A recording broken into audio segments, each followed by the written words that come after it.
Like that graphic. Yeah, nice.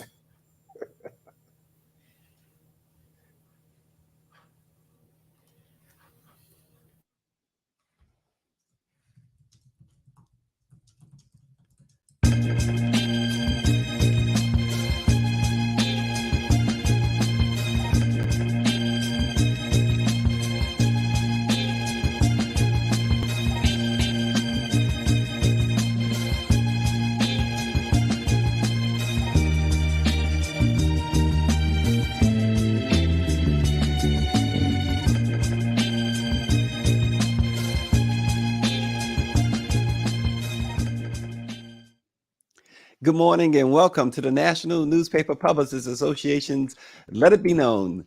We start this morning with the big victory in the Georgia Senate runoff. Senator Raphael Warnock held off a challenge from Republican Herschel Walker, giving the Democrats a 51-49 majority in the U.S. Senate. The win paves the way now for easier confirmation of judges, a stronger hold on committees, and it could neutralize obstructionists in the upper chamber. For more on the big win, visit blackpressusa.com, the Atlanta Voice, Washington Informer, and many of the more than 230 African American owned newspapers and media companies in the family of the National Newspaper Publishers Association. But again, a big win by Senator Raphael Warnock, who now will serve 6 years in the U.S. Senate.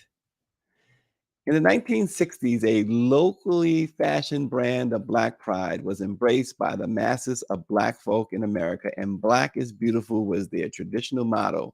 Writer Ronald E. Hall said that such activism encouraged large numbers of Black Americans to cease the practice of straightening their hair, bleaching their skin, and other self hate behaviors as he described them. Their preference for the natural state of African hair called afros made the point for Black people that their native identity was in fact ideal and indeed a source of pride. Unfortunately, such activism or activist idealism manifested in Black pride expired with passing of times. We discussed the mentality of the modern day house Negro and Uncle Tom with Dr. David Childs of the University of Northern Kentucky, Jeff Menzies, a doctor of clinical psychology, and psychotherapist Sonny Etienne. Good morning, everyone. Good morning. Good morning. Good morning. Good Hey, to good see you morning. guys. Folks, I know that this is one of those topics that uh, either you love it or you kind of cringe at it. But you know, Right. we've seen some examples of what people are calling self hate, and with Kanye West, Larry Elder, Tim Scott, Justice Clarence Thomas, to be sure, Candace Owens, Diamond and Silk, Herschel Walker, of course, and Kanye. We mentioned Kanye West. Uh, some say although they may hold conservative values, the question becomes why would these people want to continue to enthusiastically support a party which is beholden to openly racist figureheads and people like Donald Trump, Mitch McConnell, Ron DeSantis, Ted Cruz, and so forth? What's the deal? Let's start. Any of you could start, and we can just have a discussion. You guys are more of the expert than I am, so Dr. Menzies, you wanna go first? So we were all sitting tight-lipped. Yeah, I see. Well, I think that looking at it like on an individual basis, part of it I think is stubbornness. Like for example, I think some people are like, you're not going to move me from my political views just because you want me to move. I think that some are taking that posture and that stance. Some would even point out that the Democratic Party isn't that much better. They just might not be as overtly, racist and condescending to non-white people. Then you've got this idea as well that you can easily get people to turn off against potentially good information by having it come through a particular person's mouth, coming from a Mhm. specific personality. And so I'm cautious in all those ways. I'm paying attention. I listen to everybody. I've actually listened to several of Candace Owens' recent podcasts where she's delivered some really good information. She's witty, she's comical. I don't jive with her political views. I don't know all of them anyway, but I don't throw away information based on who it's coming from. I give it all a chance. Mm, yeah, I hear you. Uh, Dr. Charles, Sonny. Well, I was gonna put it historically, put it in historical context. Mm-hmm. Since the time of enslavement, there has been African Americans that have sided with the white forces and that joined up with the enslaver to get benefits. Sometimes I wonder whether or not they believe everything that they're putting forth, but certainly it's very lucrative to side with certain individuals like those that were aligning with 45. They stand to benefit financially often, and so it reminds me of what Malcolm X talked about in his speech. He talked about he was differentiating between the house Negro and the field Negro, and he was profound because in his message in his speech entitled "Message to the Grassroots," 1963. He talked about how they take ownership. The house Negro benefited from the master, and so after a while, they would say, "This is our house. These are our values." And I see that going on today, where they identify with republicanism and conservative values that are against their own values. So I see it as historical. And Sonny, let's break down. Let's break down part of what Malcolm X said. And I'm going to quote Malcolm X. He says, "So you have two types of Negro, the old type and the new type. Most of you know the old type. When you read about him in history during slavery, he was called Uncle Tom. He was the house Negro. And during slavery, you had two Negroes. You had the house Negro and the field Negro. The house Negro usually lived close to his master. He dressed like his master. He wore his master's secondhand clothes. He ate food that his master left on the table. And he lived in his master's house, probably in the basement or the attic, but he still lived in the master's house. So whenever that house Negro identified himself, he always identified himself in the same sense that his master identified himself. When his master said, "We have good food," the house Negro would say, "Yes, we have plenty of good food. We have plenty of good food." When the master says that we have a fine home here, the house Negro said, "Yes, we have a fine home here." When the master would be sick, the house Negro identified himself so much with his master, he'd say, "What's the matter, boss? We sick?" His master's pain was his pain, and it hurt him more for his master to be sick than for him to be sick. When the house started burning down, the type of Negro would fight harder to put the master's house out than the master himself would. Sonny, are we seeing that? First of all, are we seeing that? Many say we are seeing that with the likes of the Herschel Walkers, with the likes of the Kanye West, and even Candace Owens and others. But in addition to that, I got to ask all of you, in your opinion, is this a form of mental illness? Well, let's say that Malcolm X is a psychoanalysis, and any of the names you just mentioned are in his office, laying in his couch. I think he would ask the question to them that he asked in that same speech, and that is, who taught you to hate yourself? So I think there might be some learned behavior here with everyone mentioned. Of course, we don't know them personally, but we could only make some assumption and infer based on what we're hearing and seeing that they learned it, and they learned it for reasons for survival purposes, or to move up the ladder or what have you. But again, to analyze them, you have to dig deep into what is behind the behavior and what caused them to get to the point where they would even so much as not want to, in some ways, identify, if not minimize, if not deny some historical facts that impact Blacks. But I think it's a very individual situation, as Dr. Menzies had mentioned earlier, that needs to be treated on a very personal level. Right. Of course, they're open to the public opinion right now because a lot of their statements are being made public. But I think behind closed doors, such individuals, and even those who are not in the public's eye, have to have that moment of truth where they really come to terms with, what is it about me, identifying with the master or identifying with, quote unquote, the oppressor, or in many cases, just identifying with what in their mind may be the superior race. So I think it's deeply rooted in a sense of inferiority And if we go a step further than that, there's a level of fear that they're dealing with within themselves. So there's a cognitive dissonance, a disconnection between maybe even how they see themselves and how their persona comes out in the public. So there's an internal struggle within that person that I think lends itself to, again, psychoanalysis, for them to be able to look at themselves.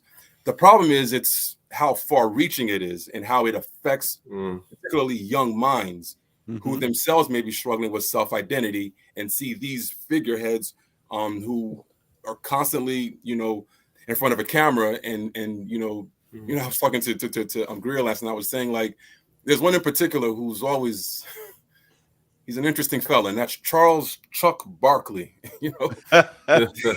Charles not so much in charge, right? Yeah, Chuck is an interesting fella. I've just always been curious by his commentary all the time on certain athletes and who he focuses on. It's just Stephen A. Smith. Let's look at this same concept as because self-hate is real. I agree that it's a learned process, and not learned as in they went to school and read a book and remembered the information, but learned as in conditioning, because the process of learning is a very deep and systematic process. We're using it in this context. It's conditioning, to where there are rewards and punishments for certain behaviors. There are associations between things that are otherwise not associated to make one trigger the response of the other. This is a very, very deep process and concept that we're talking about here. And on the flip side of that, though, because we will focus in on these people, that we're naming right now as being the poster men and women of self-hate, but then we'll give a gigantic pass to those in popular culture, that are actually spewing self-hate to the tune of kill each other, kill yourself. Going to demean you with these terms, the N word, the B word, the H word. I mean, literally talking about killing themselves and others. I'm not giving a pass to the other ones that we're saying are identifying white self-hates, but I'm talking about we focus so strongly on that particular group, and we give a broad sweeping pass to these other cats. And I'm saying that if we're going to talk about self-hate, and as you were just speaking, good brother, about with these got these platforms and the far-reaching nature of their self-hate and how they can influence. There's no group of self-hating individuals, self-hating Black people with more of an impact than those of the hip-hop culture. I'm a hip-hop head. Don't get it twisted. DJ, I've been on stage with some of the top artists, I flow with the best of them. The most gangster of the gangster, I can flow with them right now. So I'm not saying that it's other. I'm not othering these people. I'm with these people. And I'm talking about it from an inside experience from it. And so, and as a clinician, looking at how this particular genre of music and the characters that are perpetuated through this music and the people that back it. So that's why I was saying you can't be dismissing wholly, because Kanye was not totally wrong with what he was saying. But we've got other people that are in his ear, steering him in a certain direction, that's getting him, triggering him. I watched the interview with Cuomo, and I was just watching his tactics of trying to trigger Kanye and trying to get him emotionally off balance so that he can get him to start talking not so lucidly in this interview. He even gaslit him by talking about, I'm just concerned about your health. All of these are strategic tactics to keep us from being focused on what our real issues are. We start championing behind personalities, slandering personalities that may not need to be slandered, that might actually need some help. And then we start missing the target about what's actually going on here. And I just caution, I move very cautiously when it comes to stuff like this, because I know that there's always an unseen hand manipulating the situation and the circumstances, playing both sides toward the middle, and get us to champion behind one or the other. And in the end, we still lost. But having said that, do we look at Kanye? We know that there's a history of some sort of, at least allegedly, I've never heard him say it, so I have to go with the allegedly, some sort of mental illness there. However, he said that he's bipolar, but he's also said he's been misdiagnosed and over medicated. And then some information came out to where the dude threatened to send him back to the mental institution and send him back to zombie land.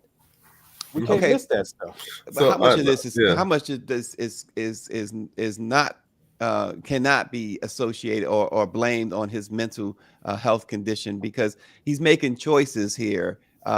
Is he making choices because of? Are you saying he's making it because of the mental illness, or is he just simply making choices he believes will benefit him? And I don't see how he can benefit. He's lost. Like, go ahead. And I was going to add just another layer to it. Joey DeGruy, Leary's DeGruy. Leary's book, Post-Traumatic Slave Syndrome. It's really I like what the book talks about, and it really helps us put this in context as well. She talks about the experience of slavery, discrimination, oppression, leading to this psychological and behavioral syndrome common among present-day African Americans, manifested as a lack of self-esteem, persistent feelings of anger, and internalized racism. But the book basically argues that we see that today. We see the effects of enslavement today in our communities. And so I like what the brother was saying earlier. We don't give them a pass. I grew up in the inner city myself. I've had at least eight to 10 friends that have been killed as a result of gun violence. Individuals I went to school with, that I grew up with. So the self-hatred is real. I think the conservative, the black conservative argument, the conservative argument in general, when it becomes racialized, is that African Americans are doing this to themselves. They're killing themselves. They're selling each other drugs, and et cetera and so forth. They're using the N-word. They tell us not to use the N-word, but they're using the N-word themselves. And so that becomes the argument of the Candace Owens and even with Cosbyism. Bill Cosby came out, talking about the way we speak and all that. And a lot of those things are real, but it oversimplifies it. It doesn't take into account systemic racism. It doesn't take into account educational inequality. It doesn't take into account the lack of resources that we have in the Black community. And so that's what's going on. The vilifying of Black people for issues that are larger. When we see a Stephen A. Smith come out and the whole Jerry Jones picture thing, when we see a Stephen A. Smith come out and just immerse himself in that situation by defending Jerry Jones, who hadn't at that point even defended himself, right? It looks bad because you're immediately dismissing it. And I think, and you guys can speak to this better than I can, but I think our reaction when we see something like that, the layman, is that, okay, why are you immediately capping for white folks? They not capping for you. They read the first misstep. Believe it. The first misstep Stephen A. Smith takes, oh, he's gone. Jerry Jones did something, it was decades ago, but the thing about it, look what it was like. It's almost like saying, oh, well, he's okay now. He killed 12 people 5 years ago, but he's okay now. My good friend Laila Africa used to say, "That's a certified Negro under warranty, and his warranty just expired." Anytime somebody gets clipped like that. But now check this out, though, because that same Stephen A. Smith, when Kyrie was being assaulted by the media, he jumped all over. He's a bad man. He went straight in on Kyrie's character, exactly on behalf of the accusers, who had never substantiated their claims. Man, I was just praying, like, somebody please get me next to Kyrie so I can speak for him on his behalf with this stuff. But yes, those people like Stephen A. Smith in that context, jumping out there real quick, got to be the loudest talking person, got to be the one that's going to jump in front of it and talk bad about the Black guy and save the white guy. Those type of people, I think that they're intentionally placed. They're intentionally called upon to have these conversations because they know they can get a Black dude to talk against a Black dude. They could get a Black guy to run against a Black guy, right? They could get, it's kind of like in that scene on Django, Django Unchained, when he had the two enslaved brothers fighting each other, and they sitting back and they just enjoying the fight. And we've got the Mr. Neely Fuller Jr., a good friend of Dr. Francis Cress Welsing and the teacher and the elder of mine. He talks about being codified and not being so quick to jump out there and talk bad about an individual person. He said, if anything, talk about the action, right? And if somebody asks you to start talking about a person, you ask, what specifically about the person do you want me to address? But all too often, they put us in front of these cameras and get us to going in on each other without the deeper analysis, like the good doctor was just saying, and talking about the context of all of this, taking it back a step and saying, well, no, it's a systemic issue. And we definitely can't negate it because you can point to the statistics of Black men shooting other Black men, but then you can say, but where the guns come from? We could talk about that. But if the boat is sinking, your best bet is to not be figuring out who put the hole in it, but start trying to plug it. And we could talk about who put the hole in it later. We got to do this systematically. Yeah, well, listen, and that whole idea of black on black crime. Well, Right. crime is committed mostly where you live, right?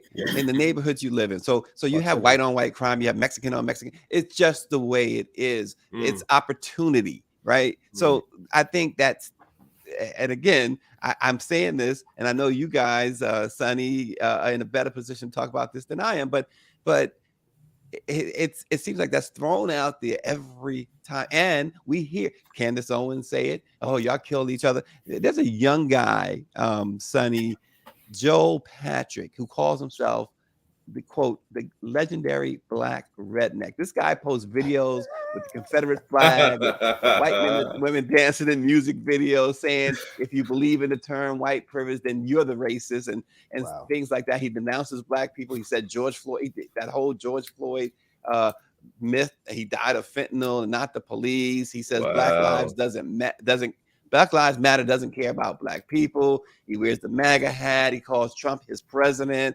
And here's the thing. He wears a shirt that says, "This shirt is 100% cotton and I picked it." Oh, wow. Wow. Oh, can I say something really quick about misinformation? A lot of people in general in the US, we don't read. So therefore we fall for the sound bites. We fall for the political rhetoric. They don't do the deep diving in terms of reading past what the talking heads are saying. They're going by headlines and, as I said, sound bites, and it sounds good. Just like people like Tommy Lauren, they're inflammatory and they mobilize a base. I would say the modern conservative, the contemporary Republican, is a populist. It's a populist energy, and people aren't reading beyond the surface. And black folks are falling for this. So I just wanted to add that. And that's Sonny. That's Joel Patrick, right? The young black guy. At him, yeah. Well, I mean, I think you're always going to have opportunists and folks who are going to jump on a quick buck, and take advantage of a situation. And I don't know the young brother, but I would clearly say, particularly in this day and age, clickbait is big, and whatever is going to get my views up, I'm going to say and do it. And of course, he's pandering to a particular base, and not to mention, a lot of folks within that base are going to be folks who don't look like us, because finally you have a talking head who is pretty much saying what they think and feel, and he looks like us. So, well, if he's saying it, and so I think that's why when you watch a Fox or so forth, you're going to see these folks on there, that Eldridge and there's another one, Whitlock, Jason, and we can name names for days, but I don't know them personally, so I can't really, say, that this is what's really going on within them. That's something that, again, I think is very personal and individual. But I'll say that we can't dismiss the role of just folks who are seeing an opportunity to make a quick buck and are willing to. If someone's willing to sell drugs to the community, why wouldn't they be willing to sell the community? We talk about Django Unchained, and remember the character, played by Samuel Jackson. Here's a guy that clearly was just all about moving or protecting what he had established, and wouldn't let anything get in the way, including at the detriment of, the blacks that were on that plantation. So I do think we have to, differentiate folks who are struggling with self-hate and really are just lost and need guidance. And then there are those who use statements for obvious reasons, which is very, very selfish in nature and for personal gain. That guy, Joel Patrick, just really quickly, he could literally be a paid actor, running a script in full character form. And we as the consumer have no idea, might actually think he's a real person out here with this real belief system, with this real ideology. And he could literally be a paid actor. He's literally in front of cameras right now on the screen. And so this thing has gotten so sophisticated. It's so sophisticated with the so-called reality TV. Everybody's going live nowadays. People put on a persona each and every day. And I think that, it's very possible that this guy and people like him are paid actors carrying a role, and you just never see them out of character because you don't know them in real life. Just like you would never run into a Terrence Howard in real life to see him as this person. You think of him as Lucius all the time. So you might think of this Joe Patrick might be somebody named Brian Adams. And we only know this really. And so I think that, well, again, we have to have our thinking on that level of sophistication and understand it. This thing called racism, white supremacy, is a system and it's systematic. And it's going to do whatever it needs to do to maintain itself as a functioning system of superiority. And that means that there is nothing that it will not do to maintain that status, even paying Black people to portray a particular role and then project that role to the world as if it's a real life person. Yeah, I think that's similar to the film CB4 with Chris Rock. You know, like you would have these folks who would infiltrate even hip hop culture. You know, who really are not for the culture in any ways. But and I don't know if it's a conspiracy, but there's this whole concept that's out there as far as how hip hop itself got to where it got. It was very intentional. Absolutely. It was well designed, similar to that of COINTELPRO, and that it's engineered. And so self-hate in many ways is, of course there's the old, Willie Lynch theory that's out there, but self-hate itself is, it's not by accident. It's very well orchestrated. And to Dr. Menzies' point, there are certainly folks out there who are perpetuating the fake news, but they in themselves. And that's the thing. What's happening, I think, with Ye is some people are questioning what the real agenda is behind what he's doing. I mean, again, we don't know, but are there political, unseen hands behind the scenes who's really pulling the strings here? Whereas, say, a Kyrie, there just seems to be a person who's trying to find self. I think maybe the conversation can even shift there because we could go from self-hate to self-awareness and self-acceptance. Right. And Kyrie, for me, is an example of someone who clearly is searching. And if not searching, he has found some answers. Now, his answer certainly doesn't sit well with some folks. But, we're seeing a bunch of folks, as we've seen even in the 70s with this sense of Black pride and self-acceptance, are looking for answers, And so as much as we talk about self-hate, I see a lot of Black love. I see a lot of Black acceptance. Yeah. And I think that also needs to be celebrated as much as we give attention to self-hate. Yeah, Mr. Sonny, I appreciate what has been said, and a good doctor. I like the way that we're differentiating between opportunists, self-hatred, and then the idea of moving towards self-empowerment. Let's face it, many people in our own communities, if they were offered the right amount of money, they would say anything that needs to be said. For $1. Perhaps some of these folks don't even believe everything that they're saying, but they're actors. They're reading the script. They're being paid. They're on payroll. But also, I wanted to add that it was mentioned about the hip hop community. That's an example of self-hatred, where we consume music, but not just Black people, white people and Black people consume music that's denigrating to our communities, that's denigrating to women, calling women out of their names. And that is a product of self-hatred. And we purchase this music that's negative about ourselves. But Black joy moves beyond that. Just Black joy begins to realize that, hey, we are... We can't destroy our own selves. We have to be self-aware and move beyond that. I think there needs to be a movement against the misogynistic music. People like J. Cole, taking it in a different direction. People like J. Cole, what Kendrick Lamar is doing, more empowerment. But sex sells, violence sells.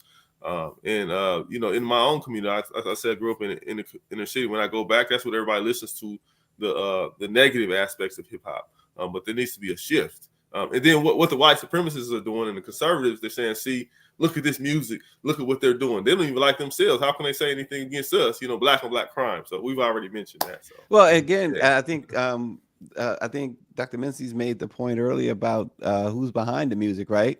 It comes to that. They're putting a lot of these guys are still not making any money. It's the companies or the people that are behind them that are making all of the money, right? Yeah, that's what Kanye's pointing out. And that goes to Kanye's West point about he had a song called "We the New Slaves," right?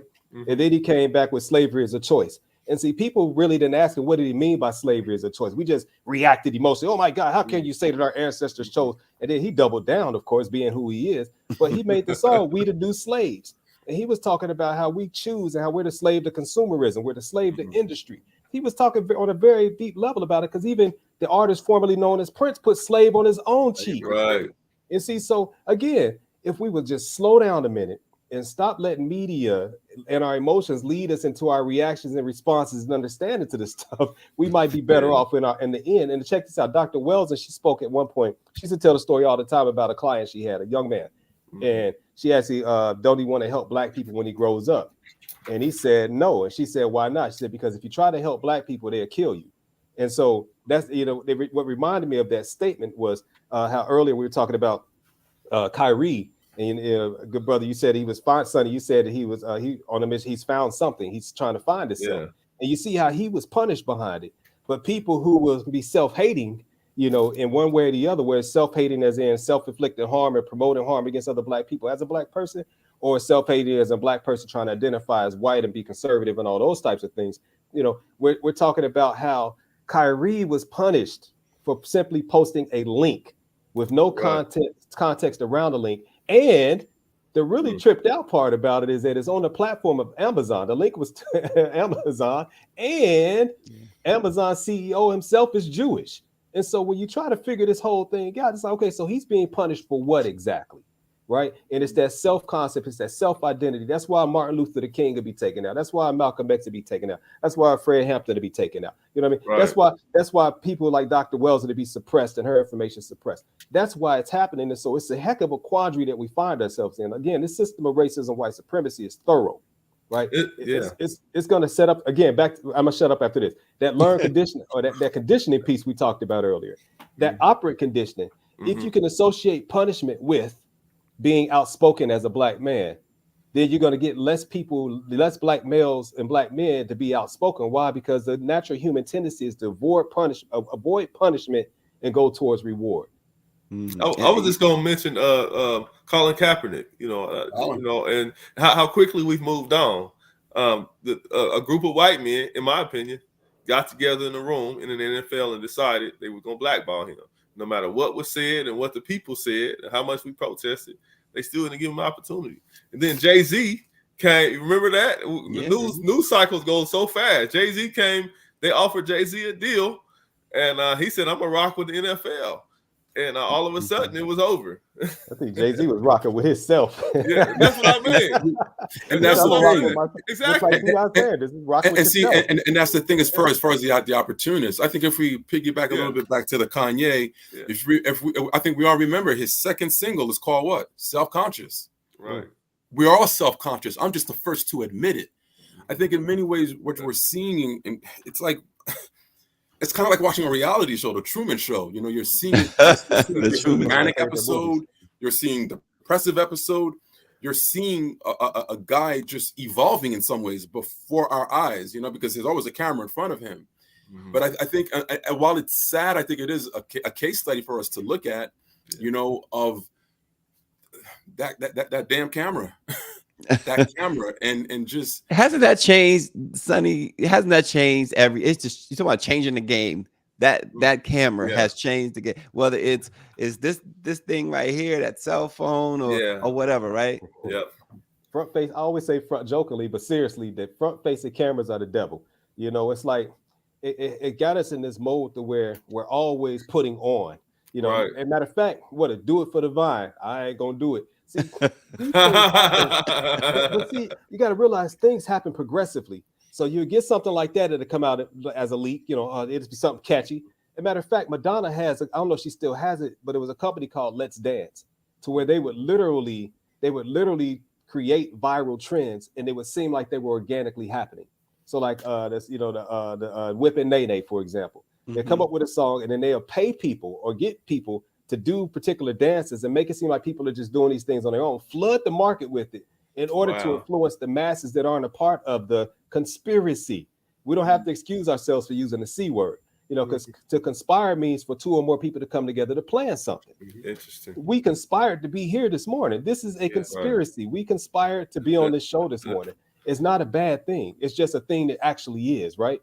But they put that negative spin on it to make you shy away from what? Saying that, hey, this might be planned. This might actually, somebody might have come together to make this thing happen that we're all experiencing right now. Well, Paris Brown, that is why she writes in, that is why the Black press is needed. White media build you up. When they like you, they will be the same media that tear Black people down if you Yep. misstep. And people like Power 96 who's watching on YouTube talks about Stephen A. Smith. He says he's been shucking and jiving for the Masters butter biscuits. Cheryl Smith says she loves the conversation. Again, congratulations to Cheryl on 10 years, Texas Metro News and the Garland Journal. Again, we're trying to analyze folks, but let's go back to this for one moment. When you mentioned Charles Barkley, I mentioned Stephen A. Smith. You do have these folks who have sort of made it, right? But then it seems that their belief is at that point they do have to, as the individual Power 96, they do have to shuck and jive, or at least they feel like they still have to do that. Why is that? I would say this though to that. I think there could be a disconnect with some of these individuals, and again, I don't want to turn this into a gossip show, that's not what we do, right? But I think in some cases they can't relate any longer, to persons that look like them. I think they're in those circles at all times, and I think that the talk, there's of course the talks, in the back rooms, and I think they're part of that banter. They're part of, so they in themselves may not even necessarily even see themselves. What's the old saying? I'm OJ. I'm not Black anymore. I think they lose themselves in that sense because yet, and here's the rub too, right? Like OJ is a great example. He said all of that. I'm OJ. I'm not Black anymore. And then when he murdered his, should I say allegedly murdered his ex-wife and her boyfriend or friend or whatever. He had nothing. And many watched the documentary.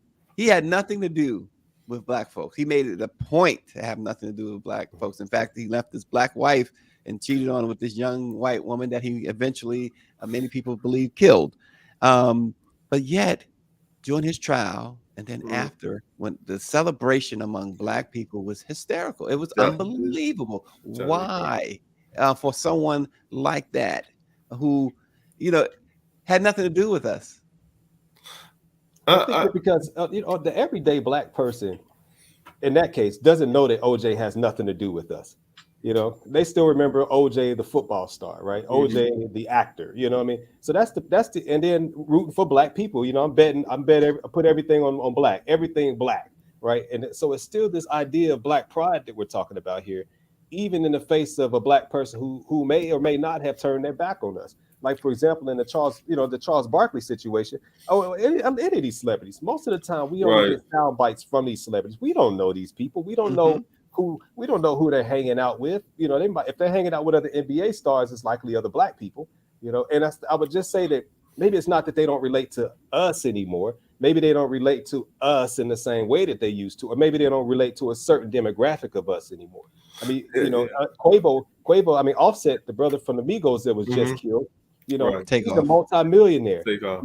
And Takeoff. And when you've got somebody like Takeoff, who was then hanging in the hood shooting dice, people say after the story after that is, oh man, once you make it to that level, you need to stay out the hood because it's dangerous. And so we get these mixed signals because he could be called a sellout for moving out the hood to preserve his life, the life of his family, and the wealth that he's amassed. Because then you got a situation where the haves and the have-nots are too tangible, for the safety of the haves. And so we got these mixed messages. And that's why I think that, again, we should slow down on that and just really say on an individual basis, understand that we only got very limited information, and that most of the information that we're receiving, it comes from the system of racism, white supremacy. And Mr. Fuller taught me this. He says, anytime you see a white person coming that you didn't send for, he said, ask the question, what are they up to now? Meaning, what's going on here? Not is there something? What is it? Let me say this. Both Cheryl Smith and Power 96 answered something that I threw that out there. That's my answer too. Cheryl says OJ was a symbol. Power 96 writes in, never cheered for OJ. I cheer for a Black person beating our crooked justice system. And Cheryl again says he was a payback for many who were innocent but found guilty and murdered. And of course, if you recall during the OJ situation, the Rodney King verdicts freeing those cops in California had just basically was fresh on the minds of everyone out there in Southern California and across the nation. Yeah. But let me put it this way. So Clarence Thomas kills Jenny Thomas. Are we? And he's acquitted. Are we cheering to Clarence Thomas? No comment. Yeah. I wanted to weigh in and say this: the Black community is complex. And even when you don't even have to talk about the super successful, financially successful Black folks. You could talk about the everyday middle class, upper middle class Black folks that voted for Trump, for example. That some people didn't grow up in the hood. Some people grew up in suburbia, and they have not experienced the type of racism that I know I have experienced, where I've been pulled over by the police multiple times, et cetera, and so forth. So there's a critical mass of people of color that actually think racism does not exist.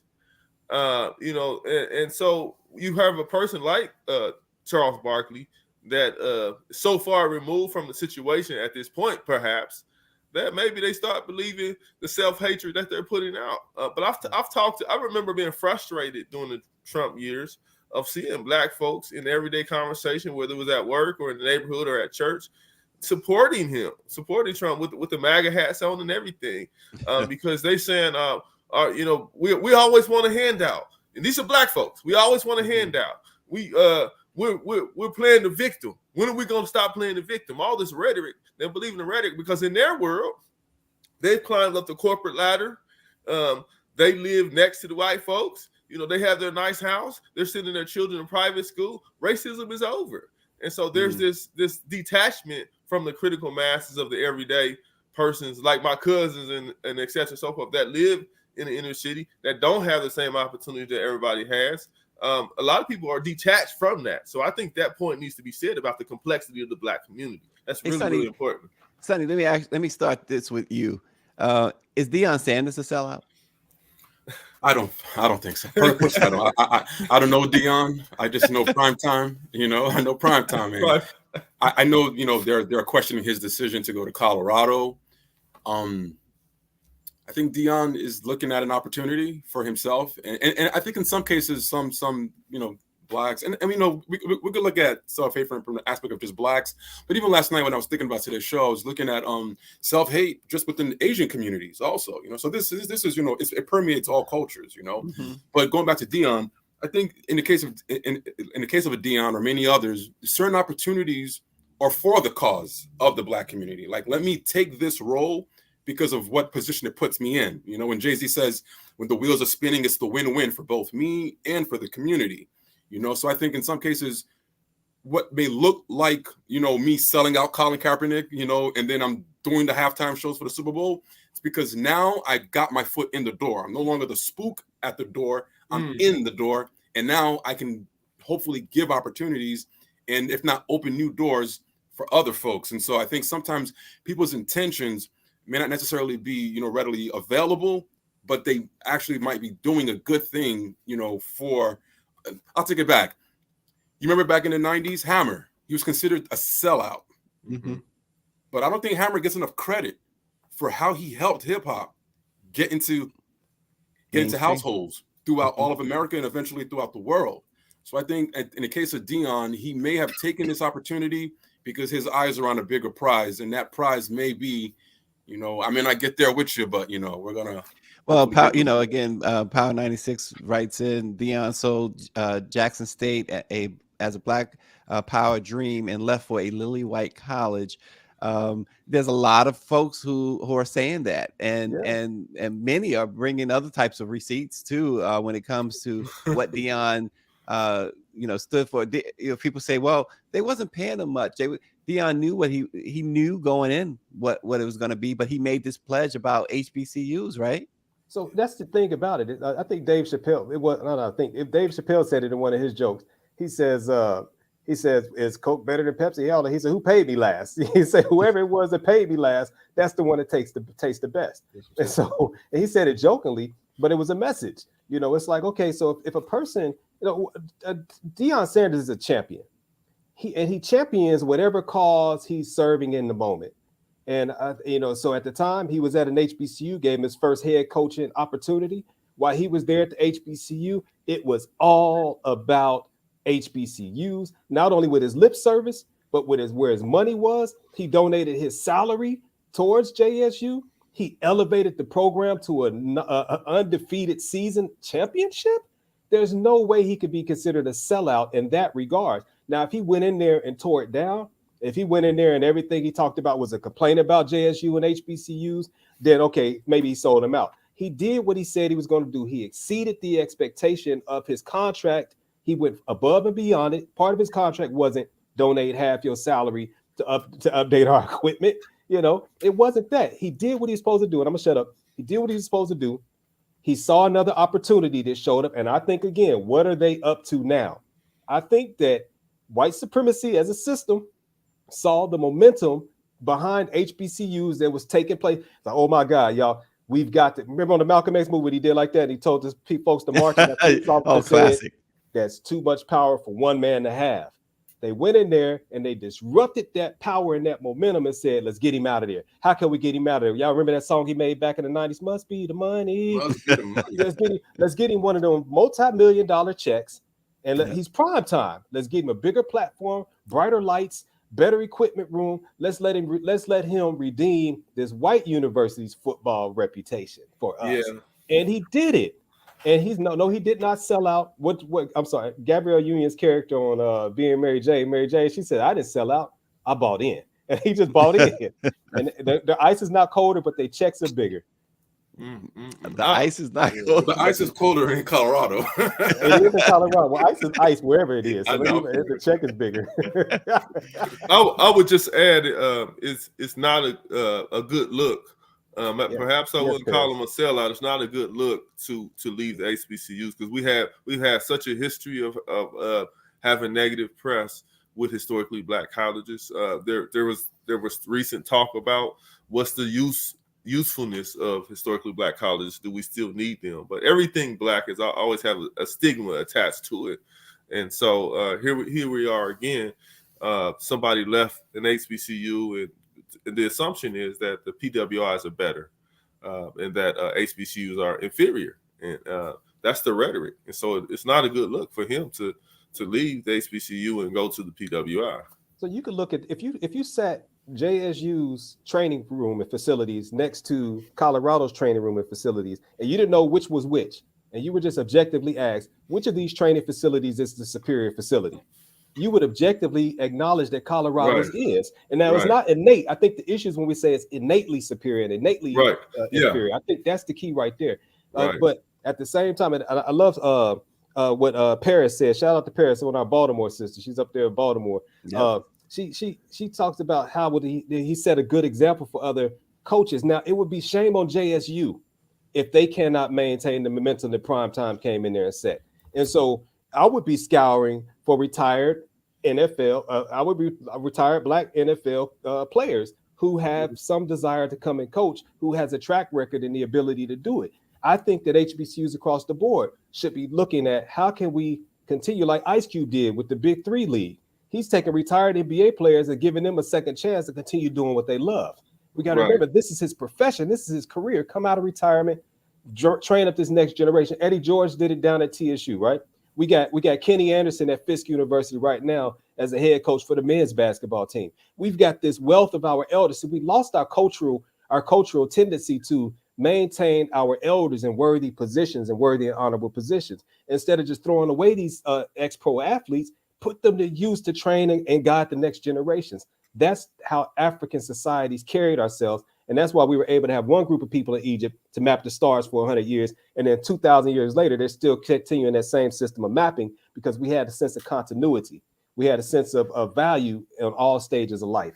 Well, HBCUs, without question, need and deserve the resources to keep a Deion Sanders, to continue to build these programs. Now, the fallout is players are decommitting from JSU now. There's that fallout. Yep. Players some obviously feel a little betrayed. They should. They committed. They could have done the Deion Sanders thing right out of high school. They could have gone to the PWI. They had opportunities, and Deion said, no, this is where it's at. HBCU. This is where we're gonna make this the place to be. So some of them feel like, okay, Coach Prime, that was all talk then. Right. And you see, he did the same thing. He's consistent. I'm not excusing him at all, because I feel those students like, hey, you set me up. I was coming there to be with you, and now you gone. And now what am I supposed to do? I done blew my opportunity at Florida State. And you going to, because let's face it, who wants to live in Mississippi? Man, who wants to live in a black man? It's cold. But he went to Colorado. What did he tell those folks? He says, those commitments that we made to you all, he said, I'm still like to be recruiting for when I get there. And so he's very consistent. I think he's got a very cut and dry business mind that says that business is business. This is the team I want. Coaches turn over all the time. You can have a new CEO in the company and clear the board right now. Not the literal board, but clear management right now. It's how the world goes. But yeah, I understand the students feeling some way about it. I would too. Well, Cheryl Smith says that HBCU alums need to put out more than lip service. Black people criticize Deion, and they wouldn't dare quit their corporate job to work for Black-owned businesses. That's it's not the same though. It's not the same though. We're talking about a multi-millionaire. What's different? Talk about the difference for us. The prime time has resources already. I worked at a historically Black college when I came right out of my doctoral program. I've only worked at HBCUs. I'm at Morgan right now. I love it. And me personally, I couldn't afford to work there and support my family. So I went somewhere where I was able to. I went to a PWI, to be honest, to do international. I do international work now. The HBCU job, I was driving an hour and 15 minutes each way. And I was committed to the HBCU. So now I'll be honest, I left for resources. I couldn't, but it's not the same. I'm not Deion Sanders. I think that has to be put into the equation.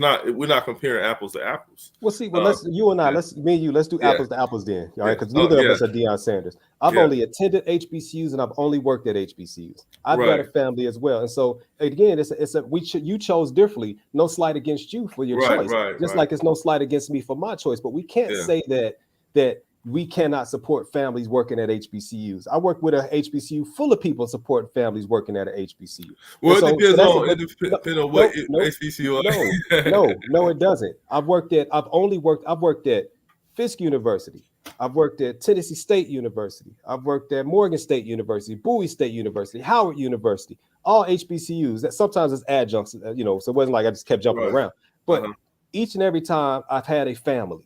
And so that's the other part, because then we are talking about the ice is colder now. And so we can't slight and act like you can't earn a living working at an HBCU. You're talking to somebody that's doing it right now. Right. And so, but I do understand what you're saying. There is a choice in this. Now, if I was looking for, I've always been talking, what if they come at you and they offer you this much? You going to go? I don't know, because the culture, I don't know about that part of it. Amongst my folks. Let me say this. Power 96 makes a good point. When I said, who wants to live in, what Black person wants to live in Mississippi, it's because of all of the oppression that still exists down there. But he points out in Boulder, Colorado, there are a total of 809 Black people live in Boulder, Colorado. What Black person wants to live there? Look at the school demographics, because then you boil it down even more and even more. Faculty, student population. Good luck. Yeah.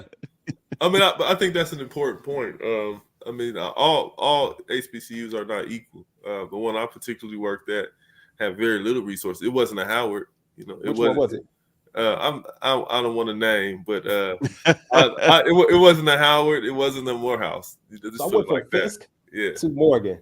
Fisk is a small private liberal arts. Morgan is a state university. Yeah, but I think it's a complex argument, and I wanted to be candid and give my situation. Like, I appreciate you doing that too. But I still maintain I'm not prime time, and he has resources, so he didn't have as much to lose as I would have, or gain or lose, as much as I would have, Well, we got a couple of minutes, and I want Sonny to jump in here too.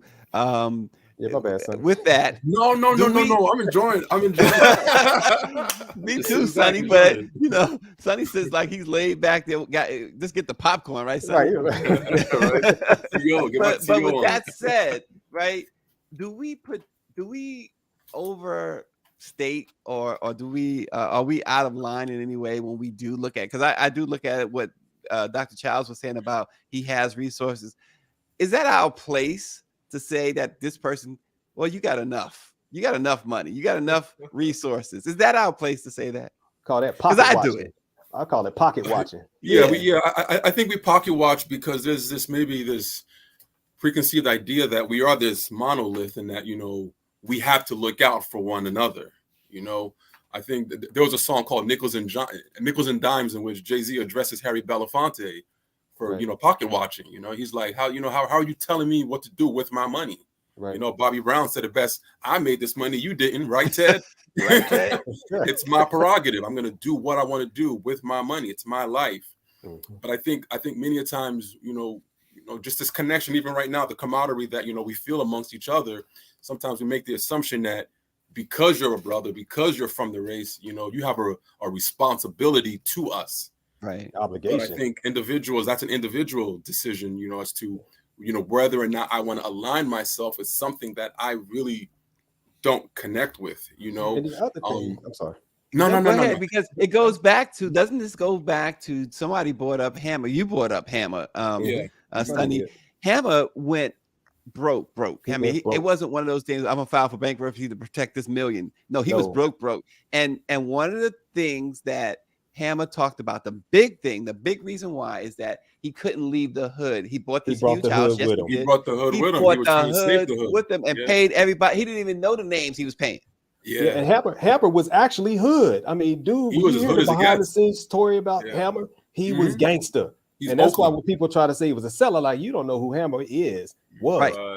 Now, real quick, Sonny, with the pocket watching piece, it's very important because people assume because Deion Sanders is multimillionaire, it's all liquid. Not like it's like it ain't tied up in assets, it ain't tied up in investments already. Like he's liquid and got this money, but he did demonstrate that he is wealthy because he could donate half of his salary. So he did demonstrate he had the resources and all that type of stuff. So I mean, it is complex and it is dynamic, which is why I'm pushing back to where I am to kind of tease out some of these further nuances. And I think it's important to I think I would go ahead and say we do have a responsibility. That's just how I'm wired. My ethics tell me we do have a responsibility to give back, even if I'm not Deion Sanders, even if I'm, no matter what station I'm in life, whether it's knowledge, whether it's resources, whether it's money, we have a responsibility to give back to our community.